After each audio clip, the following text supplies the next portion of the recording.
Now, today we are reading a topic that is nothing but the relationship of auditing with other disciplines. Here we are reading a topic कि relationship क्या है auditing का दूसरे disciplines के साथ. The field of auditing as a discipline in simple words. Field of audit in a discipline, यानी कि discipline का मतलब क्या है in simple words, involve review of various assertion. यहाँ हम बहुत सारे असर्शंस देखेंगे. असर्शंस क्या होते हैं, जो कि बहुत फाइनेंशियल और नॉन फाइनेंशियल टर्म्स में होते हैं, with a view to prove the veracity of such assertion and expression of opinion by an auditor on the same. Thus it is quite logical and natural that the function of audit जो है that the same can be perform if and only if the person also possess a good knowledge about the field in respect of which conducting such a review. तो हम ये बोल रहे थे person also possess good knowledge about the field. Good knowledge कब आएगा about the field in respect of which he is conducting such a review. Now ये क्या है ऑडिटिंग एंड अकाउंटिंग. ऑडिटिंग का अकाउंटिंग के साथ क्या रिलेशन है, लॉ के साथ, इकोनॉमिक्स के साथ, बिहेवियरल साइंस के साथ, स्टेटिस्टिक्स एंड मैथमेटिक्स के साथ, डेटा प्रोसेसिंग के साथ, फाइनेंशियल मैनेजमेंट, प्रोडक्शन के साथ. वैसे तो ये समराइज वे और ये डिटेल वे है, but I according to me कि इस टॉपिक में अगर हम इतना समरी भी देख लेते हैं और लर्न कर लेते हैं दैट इज़ इनफ. तो हमें इतना डिस्क्रिप्शन पढ़ने की ज़रूरत नहीं पड़ेगी, क्योंकि ये शॉर्ट कंटेक्स्ट में इसको एक्सप्लेन कर देगा. Now the topic is auditing and accounting. Auditing and accounting क्या है. Auditing reviews the financial statement. Auditing क्या करती है, हम ऑडिटिंग कब कर सकते हैं, ओनली तब जब अकाउंटिंग हो चुकी है. हम ऑडिट में भी यही करते हैं. तो auditing reviews the financial statement. Auditing क्या करती है, रिव्यू करती है. हम रिव्यू करते हैं फाइनेंशियल स्टेटमेंट का, which are nothing but as a result of overall accounting process, जो कि कुछ नहीं होता है, ओवरऑल अकाउंटिंग प्रोसेस का ही ओवरऑल अकाउंटिंग प्रोसेस होती है. That is nothing but a result होता है ओवरऑल अकाउंटिंग प्रोसेस का. तो ऑडिटिंग में क्या करते हैं, रिव्यू करते हैं फाइनेंशियल स्टेटमेंट का, जो कि कुछ नहीं होता है, बस रिजल्ट होता है ओवरऑल अकाउंटिंग प्रोसेस का.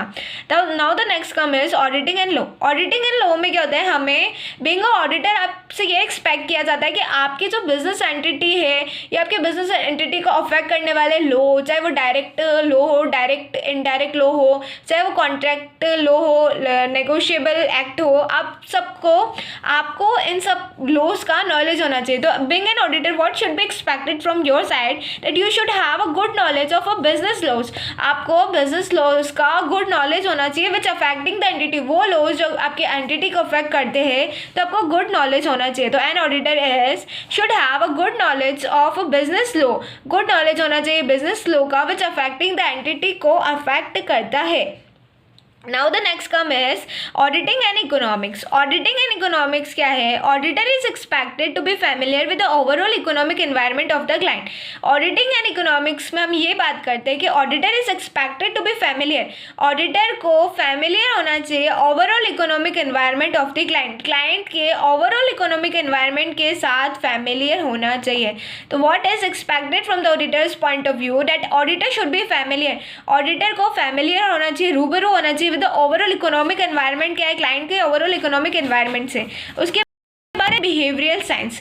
ऑडिटर एंड बिहेवियरल साइंस यानी कि आप ऑडिटर, आपसे ये एक्सपेक्ट किया जाता है कि आपको ह्यूमन बिहेवियर का नॉलेज होना चाहिए. You must have the knowledge of human behaviour for the essential of an auditor to be effective discharges duty. उसको अपनी ड्यूटी को कंप्लीट करने के लिए उसे ह्यूमन बिहेवियर का भी इक्वली नॉलेज होना चाहिए. ऑडिटर से ये एक्सपेक्ट किया जाता है. Auditor and behavioural sciences auditor should have the knowledge of human behavior which is essential for an auditor to be effective discharges duty, ताकि वो इफेक्टिवली अपनी ड्यूटी को डिस्चार्ज कर पाए. Auditing and statistics and mathematics. Auditing का relation statistics के साथ, mathematics के साथ कुछ इस तरीके से एक्सप्लेन किया है that auditor is also expected to have a knowledge of statistical sampling for meaningful conclusion. कोई भी मीनिंगफुल कंक्लूजन ड्रॉन करने के लिए ऑडिटर को स्टेटिस्टिक्स का अच्छा नॉलेज होना चाहिए. And mathematics for the verification of inventory के वेरिफिकेशन के लिए उसे मैथमेटिक्स का भी अच्छा नॉलेज होना चाहिए. Auditing and data processing. Auditing and data processing क्या है, auditing in itself is developing as a discipline in itself. Auditing and data processing, जैसे कि डेटा प्रोसेसिंग में भी बहुत ही फास्ट मूवमेंट आ रहा है, बहुत ही टेक्नोलॉजिकल. तो auditing in itself is developing as a discipline in itself. EPD auditing in itself यानी कि जो डेटा प्रोसेसिंग वाली ऑडिटिंग है in itself is developing as a discipline in itself. तो उसका भी अपना ही डिसिप्लिन है.